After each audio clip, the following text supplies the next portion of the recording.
All right, welcome to Hoops Tonight, presented by FanDuel here at The Volume. Happy Thursday, everybody. I hope all of you guys are having a great week. Huge win for Boston last night to take a 2-1 series lead in the NBA Finals. Obviously, I went live with Colin Cowherd after the game last night. If you missed any of that, you can find it on The Volume's YouTube channel, which you guys absolutely should subscribe to so you don't miss any more of our content. Or if you can't get on YouTube today, it should be on the Colin Cowherd podcast feed.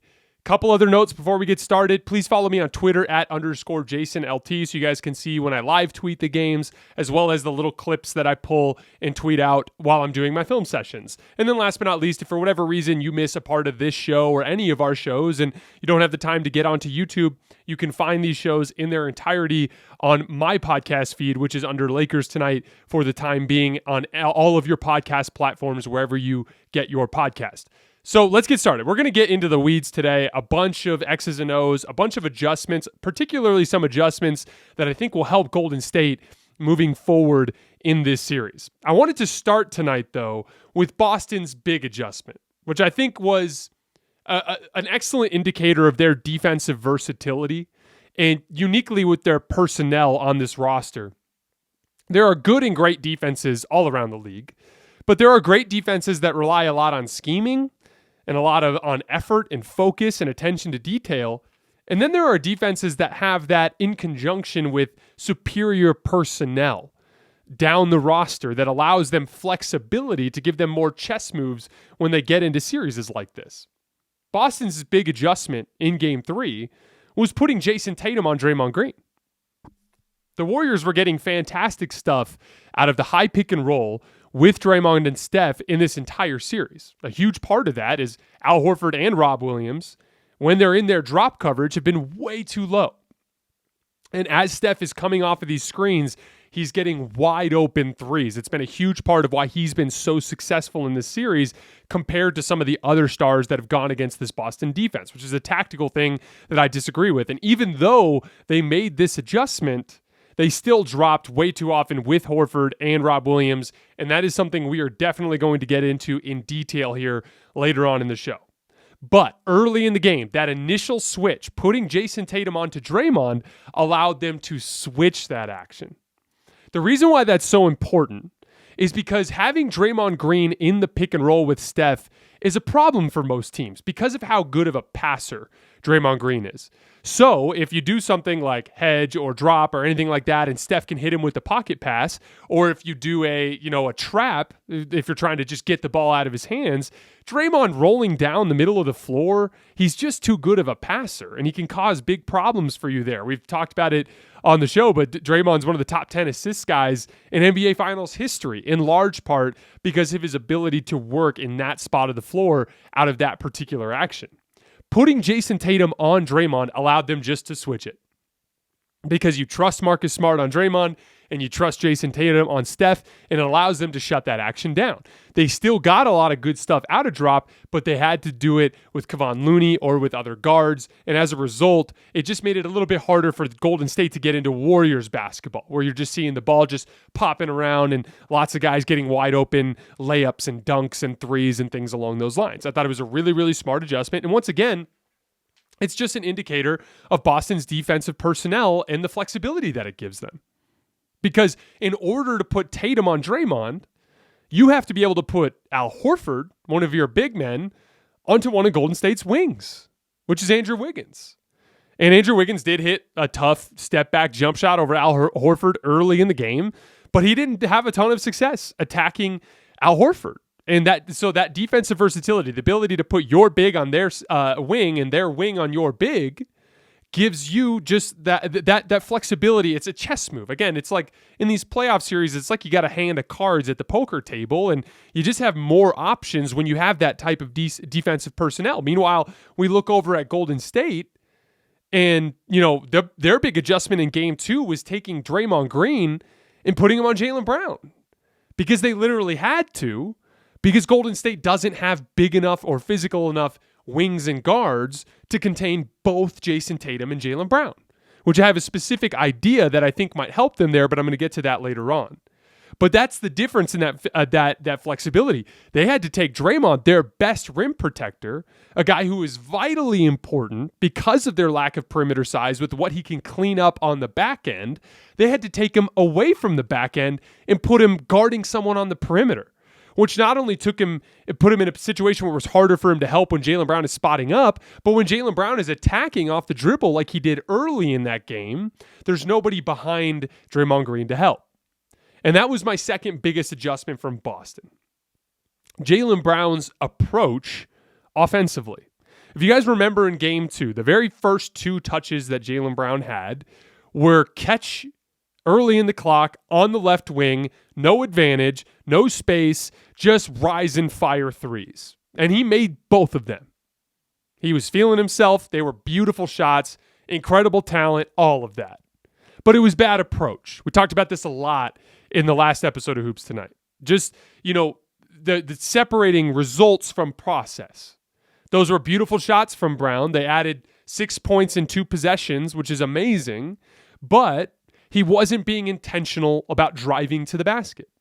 Same thing goes for Jayson Tatum. Jayson Tatum took 5 pull-up jump shots in game 1. He took 11 pull-up jump shots in game 2. You should never, under any circumstances, as a big forward with physical advantages like Jayson Tatum has, only take 11 of your shots as pull-up jump shots. That's settling. That is letting the defense off the hook. Both of them, Jaylen Brown and Jayson Tatum, were way more intentional about getting into the lane to create those driving kick opportunities in this game. Jaylen Brown, early in the game, he is attacking Draymond Green from the top of the key. Derek White is coming over to try to set a pick, and Jaylen Brown says, "No, get back. Yes, I know I have a better matchup there, but if I get past Draymond, there's no Draymond on the back end." And so what did he do? He backed away to half court, got ahead of steam, and was intentional about taking him to the basket, and he made a layup. Later on, there was a play where Draymond Green Jaylen attacked him in transition, and Draymond blocked him out of bounds, started talking trash to him. On the very next possession, on the baseline out of bounds, Jaylen Brown caught the ball on the right wing, did a hard jab to the right, and then went left, went right around Draymond and made a left-handed layup going all the way to the rim. He was also, I think he had 3 assists just in the first quarter. Again, super intentional about putting his head down, getting into the paint, and either finishing with his physical advantages or moving the ball around and getting Boston into their driving kick game, which is where they're so good. It was a huge adjustment in just the approach that those 2 guys had as they were going into this game. That initial penetration is vitally important to Boston. Because guys like Marcus Smart and Derek White and Al Horford are not good enough to just stare straight eye to eye against a good defensive player when they're set with no advantage and create for themselves. But if you get them where the defender is closing out at them, they have an advantage, and they do have enough offensive skill to persistently attack and further extend that advantage when they are given that initial advantage. That approach has been a bellwether for this Celtics team this entire season. Did you guys know that when Jayson Tatum has at least 7 assists, Boston has won 15 consecutive games? That's how important it is for Tatum in particular, but Brown as well, to have that type of offensive approach. Intentional about getting into the lane to collapse the defense so that they can get into their driving kick game. So how can Golden State adjust? So the issue here, and I talked about this with Colin last night, is Klay Thompson can't guard Jaylen Brown. And he probably can't guard Jayson Tatum either. But I do think he has a better chance in that particular matchup. It was really cool what Draymond did in game 2, going out to the perimeter and shutting down Jaylen Brown the way he did. But Jaylen Brown exposed that as a limitation. Here's the thing. Draymond Green is one of the best backline defenders in the history of basketball. But on the perimeter, he's just good. He's above average, good defensive player on the perimeter. What he's not is a lockdown perimeter defender. That's no slight to him. There are very few, if any, big guys like guys who play backline defense that are phenomenal perimeter defenders. You're looking at maybe Giannis and maybe Anthony Davis and maybe Rudy Gobert for being really nice. But like I would say Rudy Gobert is even closer to Draymond. Those types of guys, they bring way more value to your defense under the basket than they do on the perimeter.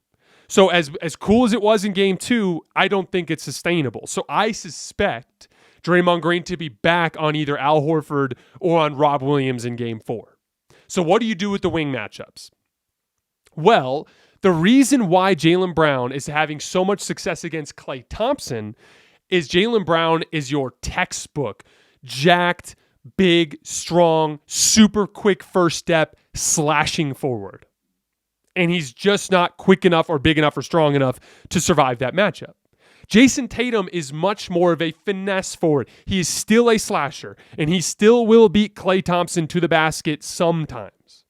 But he plays around with his dribble more, and most importantly, he's skinnier. And Klay Thompson, just like everybody else in this series, will be allowed to play defense using their hands. I think Klay Thompson has a better chance of physically containing Tatum and turning him into a jump shooter than he did against Jaylen Brown. So that means I would take Andrew Wiggins and I'd move him over to Jaylen Brown. Two twitchy athletes, very similar physical profiles. Andrew Wiggins will have a much better chance containing Jaylen than anybody on this Golden State roster. Klay Thompson, I think, has a better chance of containing Tatum than he does at containing Jaylen Brown. And then now we're getting Draymond Green back into his natural position as a backline defender. Now, the question becomes, do you put him on Al Horford or Rob Williams?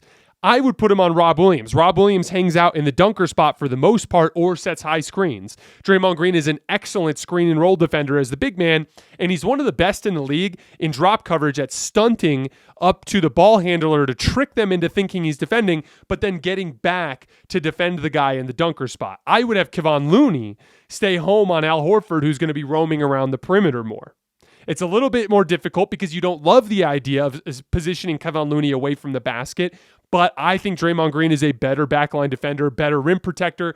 That's the way that I would do it. Draymond Green on Rob Williams, Looney on Al Horford, Wiggins on Jaylen Brown, and Klay Thompson on Jayson Tatum. It's not perfect. It's not guaranteed to work, but I do think it's a better option than any of the things that they've tried to this point. You are limited in your personnel in this series.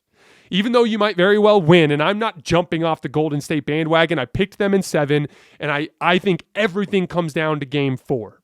If Boston wins game 4, it's not over, but I would start picking Boston to win the series at that point.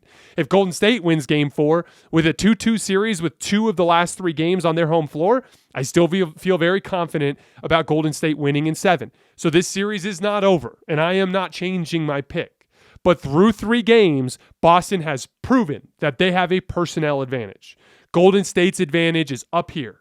It's experience in understanding how to win in these environments. You saw that last night.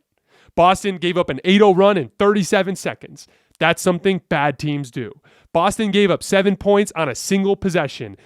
Stupid drop coverage against Steph Curry where Al Horford had a late contest and committed a foul, and then they ran a drop coverage on Klay Thompson on a baseline out of bounds after the flagrant foul call, and he came off free and clear, knocked down a 3. That is bad defense. That's what inexperienced, undisciplined teams do. In 37 seconds in one possession, literally a 15-point swing. So I'm not off of Golden State by any stretch of the imagination, but make no mistake, Boston has the personnel advantage to this point. They've demonstrated that clearly. They have more flexibility. They have better two-way players than the Golden State Warriors do. One last adjustment for Golden State. I think they need to continue to run as much pick and roll as possible, getting Boston's bigs in the action, either off ball with like dribble handoffs or pin downs, or off ball with the pin downs, or on ball with the dribble handoffs for the high screen and roll. The main reason why is Boston's demonstrated that Rob Williams and Al Horford will come high to the level of the screen and do a better job of contesting in their drop when the game's in the balance. They've been fantastic in the fourth quarter. We'll get to that in a little bit. But for the most part throughout the game, they're sitting too low. And Jordan Poole, Steph, and Klay are getting fantastic looks against that drop coverage. And so what I would do if I was Golden State is continue to run that, because particularly when they get fatigued, and you saw this a lot with Al Horford last night in the late third quarter, as he started to get tired, his drop fell further and further back. On the last three that Steph Curry made to make it 83-82 and give Golden State the lead, Al Horford was damn near at the free throw line in his drop. And Ime Udoka immediately subbed him out to get him some rest. But that's your best bet if you're Golden State. Capitalize on Boston's stupid coverage that they keep running for whatever reason. Continue to go at those guys until they get fatigued, because as they fatigue, they sit further back, and that's your option to get, that's your best chance to get those clean looks out of screen and roll. I would spam that action every time down the floor. But I did want to talk about this Boston drop coverage thing, because for those of you who have been following the show since before this series, you remember in my series preview, this was my biggest concern for Boston. They ran it in the regular season on everything: dribble handoffs, pin downs, and high ball screens. If Al Horford or Rob Williams was in the action, they were dropping. I thought it was crazy. I even said in my breakdown that I thought it would be suicide for Boston to attempt to do this. And it hasn't beaten them yet, but it damn sure came close, because it was them barbecuing the drop coverage that allowed Golden State to get back into that game in that third quarter. I'm sure you guys saw JJ Redick tweet out, this has become, obviously I've been on this for weeks, but this has become a huge story in this series. JJ Redick tweeted out through 2 games of the finals. So through game 1 and game 2, Steph Curry was scoring 1.7 points per possession against Boston's drop coverage. Guys, that's a 170 offensive rating. That's an outrageous number. I just simply don't understand why they're doing it.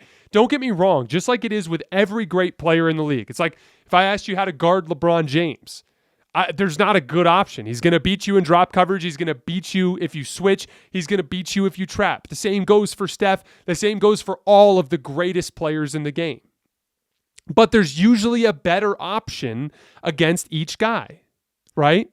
So for instance, teams have figured out LeBron AD pick and roll, we're going to switch it, because usually it's like size because they're 2 big guys, and at least then we commit to isolation, even though LeBron is probably going to take your big guy off the bounce, or Anthony Davis is going to take your little guy into the post.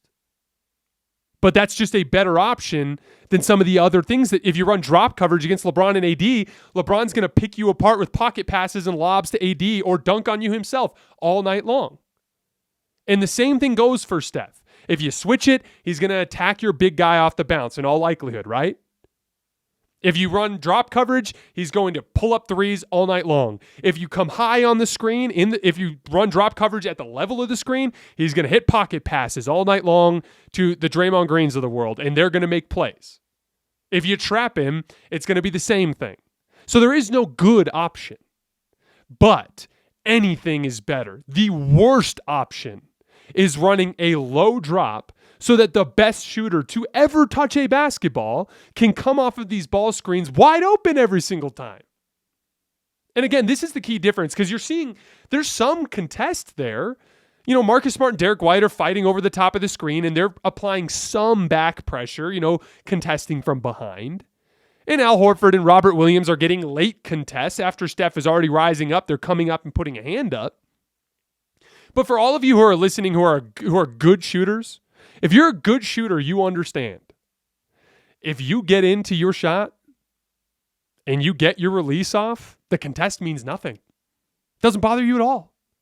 The only thing that bothers a shooter is being in his airspace, in front. Meaning, like, as you're gathering up into your shot, you're disrupting the ball during the gather. Or you're paranoid about your feet because the guy's up in your airspace. That's the only way to bother a great shooter, is to bother him before he gets up into his release. So you can trick yourself watching the tape like, oh, Steph's hitting contested threes over the top. But no, he's not. He's hitting threes over late contests with minimal back pressure. And as a result, he's the best shooter of all time, so he's going to make them. I just simply don't understand why through 3 games, despite everything that happened, that continues to be their approach. That's how Klay got going. Klay got going against drop coverage. Again, drop coverage is not just a pick and roll coverage.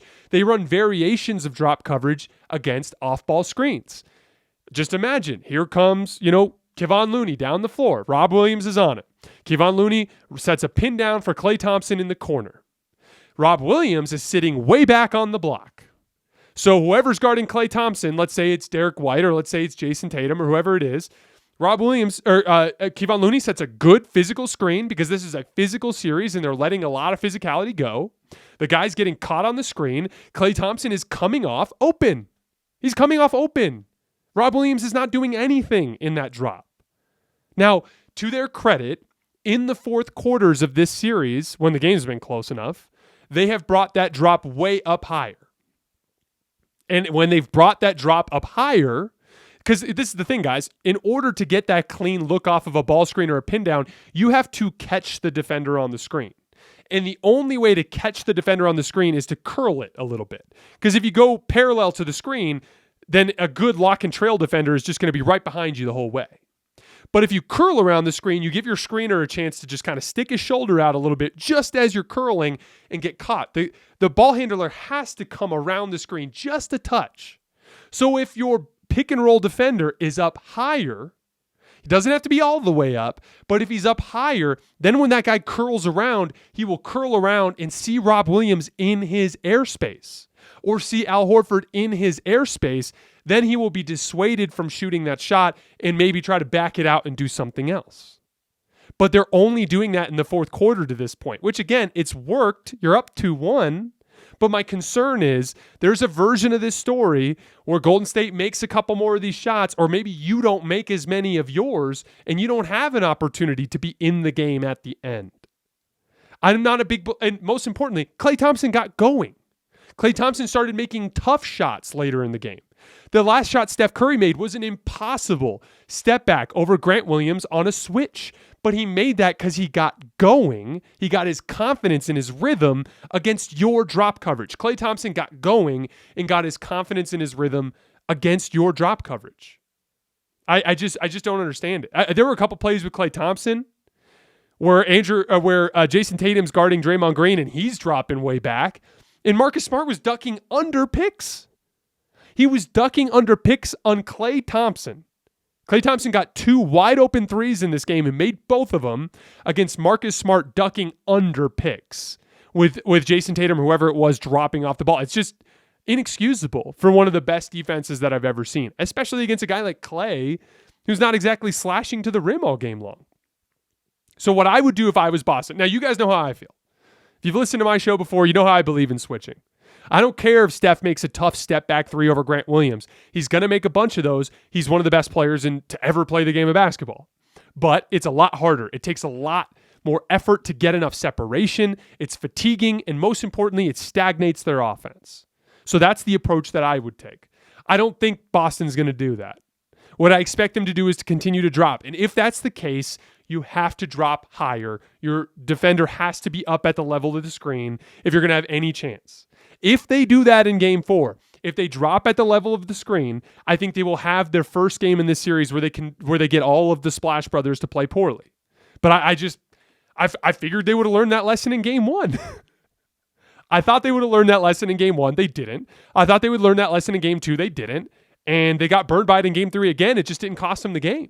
So I expect that to keep going, which is why, like I said, for Golden State as an adjustment, I want to see them continue to spam that pick and roll as much as humanly possible and continue to fatigue Al Horford and Rob Williams and try to get them to the point where they continue to drop further and further back. All right, I wanted to talk about the fourth quarter for a minute because the fourth quarters in particular are starting to become a little bit of an issue for Golden State. Now, in game 2, the game was basically over, right? Like the Warriors sealed that deal in the third quarter and the fourth quarter was irrelevant. But in 18 minutes of this series, with Steph Curry on the floor in the fourth quarter, the Warriors have a 75 offensive rating. And the Boston Celtics have a 167 offensive rating. Again, that's 18 minutes of fourth quarter basketball with Steph Curry on the floor in this series. Cannot get a stop, cannot score the basketball. A plus 94 net rating for Boston in those minutes, outscoring the Warriors by basically a point per possession. It's insane. It's become a huge problem. So why? Why is it becoming a huge problem? Well, first of all, to all the criticism I just levied on Boston and Ime Udoka for their drop coverage, their drop coverage has been really, really good in the fourth quarters of this series. Rob and Al Horford finally come up to the level of the screen. They dissuade those easy pull-ups. Every Boston guard and wing is fighting harder to get over the top of the screens.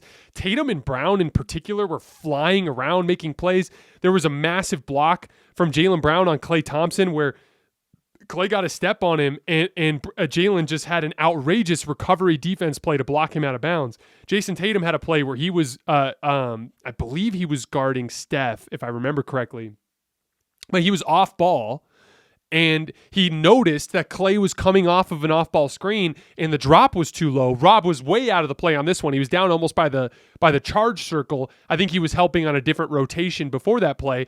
Tatum read that play and abandoned his man just as Klay was going up into a shot and got a late contest and forced Klay Thompson into a funky release that he ended up missing. That's that athleticism from Tatum and Brown when they're really flying around that can be such a problem. That in conjunction with the bigs being up higher, Marcus Smart doing a great job on Steph at that initial defense, just making things difficult for him to get into his spots, made it really difficult for Golden State to score. It's been really, really fascinating. And most importantly, Jayson Tatum finally got going. I was watching the tape today. I went on with Colin last night, and I was like, oh, yeah, Tatum kind of got going, made a couple layups in that fourth quarter. I was underselling that. When I went back and looked at the tape, Jayson Tatum was magnificent in that fourth quarter on both ends of the floor. It was the first stretch of this series where I thought he played better than Steph Curry. He was better than Steph in that fourth quarter. Now, some of that is Steph. Steph had a rough fourth quarter, guys. He had 3 awful turnovers during a run that put Boston up by 12. He had a play where he was running high pick and roll and tried to throw a pocket pass and threw it right into Marcus Smart's hand. It led to a run out. Next possession down the floor, he tried to throw a pocket pass to Draymond, but threw it like at his knee, like way too low. And Draymond reached down to try to catch it and fumbled it.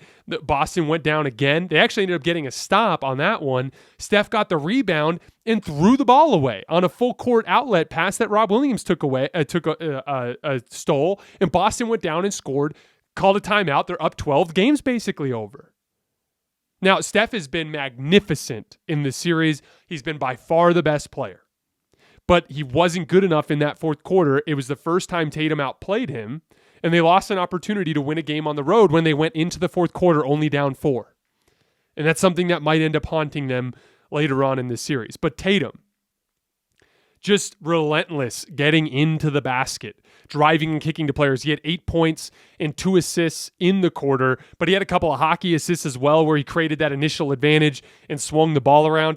He was attacking Steph Curry on switches almost every time down the floor, and Golden State either was having to scram double Steph out of that matchup, or Tatum was going right around him for layups and kickouts for threes. It was a huge problem for Golden State in that quarter.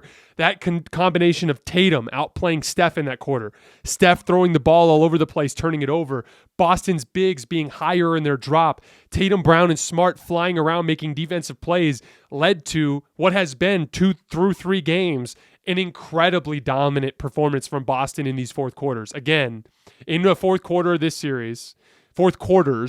series, with Steph Curry on the floor, the Warriors are getting outscored by 94 points per 100 possessions. Just insane.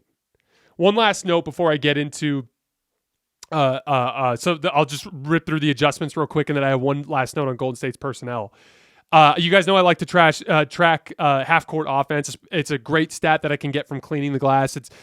To me, it's the best indicator of your ability to score in a static environment when you're not just gifted advantages. So coming into game 3, so through the first 2 games of the series, the teams were pretty even in their half-court offense, both scoring just under 1 point per half-court possession, right around 98 offensive ratings. But in game 3, Boston's offensive rating in the half-court, 114.1. Golden State's 94.8. So through 2 games, that static environment, staring each other eye to eye, no advantages, just your defense versus my offense, who can score? Boston dominated game 3 after the first 2 games were dead even. That once again scares me if I'm a Golden State fan. And this comes down to, I talked about this a little bit with Colin last night, but I wanted to dig a little bit further into it today. Joe Lacob took a victory lap before the finals. Went in a press conference and was like, we were under all this pressure to trade people. Everyone was saying we should have traded our pieces. Look at us now. We're in the finals. And we got Steph, Klay, and Draymond and Andrew Wiggins. And we've got these young kids that are all really good. Jordan Poole, great player. Jonathan Kuminga looks like a better version of Jeff Green to me in the future.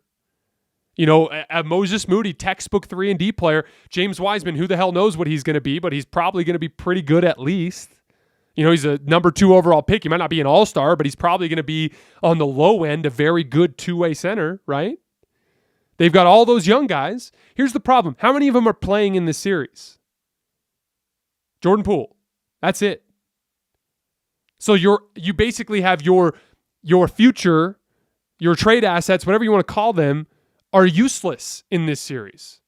And I would argue, and any Golden State fan being truly honest with themselves would agree with me, Golden State has a personnel disadvantage in this series. I thought it was so bizarre that he took that victory lap. No one on the Warriors was worried about you guys beating the Mavericks. Now, I know I picked the Mavericks. I had no idea what was going to happen in that series. You guys heard me. I said I had no good feel for it. I leaned slightly toward Dallas because I thought their driving kick game and Luka as a matchup would cause them problems. I was wrong. But you Golden State fans were supremely confident against Dallas. You were not worried about them. So I didn't understand the victory lap. No one was worried about whether or not you'd be able to beat Dallas. Boston is a much better team than Dallas. We all knew it before this series even started. We all knew it before the conference finals even started. We knew Boston was the best team in the Eastern Conference, and we knew they would be the biggest challenge for Golden State. You took a victory lap, Joe Lacob, about your personnel, and now you don't have enough personnel. You guys, you've heard me talk about this when I was covering the Lakers, when I would talk about how they needed to trade Talen Horton-Tucker for another piece. You've heard me talk about it recently when I talk about how they need to trade their first-round draft picks this summer, even if they have to attach them to Russ. I am a huge believer in pushing your chips into the middle of the table. Why? Because it's really difficult to win an NBA championship. These margins are razor thin. You might lose to Boston in 6 or 7 games, where if you had traded James Wiseman or one of Wiseman and Kuminga and a draft pick or whatever it is, in salary filler, if you would have traded those guys for a Bradley Beal or a Jeremy Grant or some sort of, of course they'd be overpaid. Of course they'd be in a smaller role. They're not going to be able to produce for you the same way they would on their own team. But that might be the difference between you losing to Boston in 6 or 7 games or you beating Boston in 6 or 7 games. And I thought the goal of this was to win an NBA championship. I just didn't. I'm not even necessarily saying I disagree with the strategy. I just was confused by the victory lap. I didn't understand why Joe Lacob, before he had the trophy, wanted to be like, look at me, guys. I did the right thing. And this is the last thing I'll say about it. Steph Curry is a top 10 basketball player to ever play in the NBA. That's why you're in the NBA Finals right now. He's been the second best player in this entire playoff field behind Giannis. That's why you're in the finals. There is no guarantee. I would argue it's statistically improbable that Jonathan Kuminga or James Wiseman or Moses Moody or Jordan Poole will amount to being a top 10 player in NBA history. That's the catastrophic mistake here. Yes, you have young talent in the pipeline. They might all be all-stars, but they might also never. It's also possible that none of them are all-stars. It's a gamble. You don't know. It's up to player development and the psychology of those guys and how committed they are to the work. So in general, I just was confused by that approach. This is why I keep saying this with the Lakers this summer. I would cash in those draft picks. Steph Curry and LeBron James are two of the 10 greatest basketball players to have ever played the game. You are not guaranteed to get another one of those guys. You might never get one. If you do, it's probably 10, 20 years from now because they're once in a generation type of players. Those are the guys who get all the trophies. Those guys have combined for 7 trophies in the last decade. I think 7 of the last 11 trophies went to those two guys. So if you don't have one of those guys, you're probably not going to win. So you need to commit to now. You need to commit to Steph Curry because he's the guy that's going to get you the trophy. You are far, far, far more likely to get a trophy with Steph Curry and trading your pieces right now than you are to straddle both lines or to lean heavily into the future. I disagree with the approach, and I certainly don't understand. I think it's a defensible approach, even though I wouldn't do it. But I very much was confused by Lacob taking the victory lap the way that he did. All right, before we get out of here tonight, I wanted to take a couple minutes really quickly to just rip through the adjustments I expect from both teams in Game 4. Let's start with Boston. On every dribble handoff, every wide pin down, every high ball screen, either switch it or have Allen Robb in their drop way higher. Because you cannot let the two greatest shooters to ever touch a basketball continue to get these clean looks running free and clear off of screens. That's just suicide. And lastly, show Jayson Tatum the stat I showed you guys earlier. The Celtics have won 15 consecutive games when Tatum has at least 7 assists. His approach needs to be that of a playmaker and not a guy who is hunting his own shot. That's how they play into their strengths rather into their weaknesses. For Golden State, switch Andrew Wiggins onto Jaylen Brown. He has a great physical profile to be able to contain that matchup in a way that nobody else on the Golden State roster can. And most importantly, Klay Thompson has a much better chance of defending Jayson Tatum than he does Jaylen Brown. I know that sounds crazy, but it's about the physicality. Tatum's a little thinner. He's not as quick. He plays around with the ball more. And most importantly, the refs are letting you play physical in this series. Klay, using his hands to play defense, will have a better chance containing Tatum than he does Brown. And most importantly, that gets Draymond Green back into backline help. He's arguably the best help defender in this era. He's much more valuable to the Golden State defense there than he is containing Jaylen Brown on the perimeter. Also, continue to spam high pick and roll against Al Horford and Robert Williams because as they fatigue, they drop further and further back in their drop coverage, and that is your best chance to get quality looks for Steph and Klay in this series. And last but not least, if you need an influx of athleticism and you need to tap into your bench, just play Jonathan Kuminga. You can, on defense, unleash him in an on-ball role like on Jayson Tatum, so you don't have to worry about him getting lost in help side as a young kid. And then on offense, just play him with experienced high IQ lineups. Play him with Steph, Klay, and Draymond. On the offensive end, they will make things easier for him and simplify things for him. I think that's the best chance for Golden State if they need to bring athleticism onto the floor to better compete with the physical mismatches that Boston brings to the table. All right, so if I had to make a pick, I see this game as a coin flip, and I have Golden State winning in 7. So I would pick Golden State by a hair, but I do not feel good about it. I do think Boston is a better basketball team in terms of overall talent. They just, I expect them, as they've done throughout this playoff run, to come out unfocused and to make a lot of mistakes in Game 4 and for Golden State to make them pay for it. But it's a very possible outcome that Boston comes out and finally puts a couple of good performances together and takes a 3-1 lead in this series. As a bettor, I would be on Golden State because since I see the game as a coin flip, you're getting odds on the money line with Golden State and you're getting points on the spread with Golden State. So that's where I'd be if I was a bettor. But who knows? This is the game that determines the series. If Golden State wins, I think they end up winning in 7. If Boston wins, I think they end up winning in 5 or 6. So this is the pivotal game that will determine the outcome of the series. That's all I have for you guys tonight. As always, I sincerely appreciate your support. We will be back with our normal Hoops Tonight post-game show on Friday. So I hope to see you guys there. I'm looking forward to it. As always, I appreciate you guys rocking with us, and I will see you tomorrow.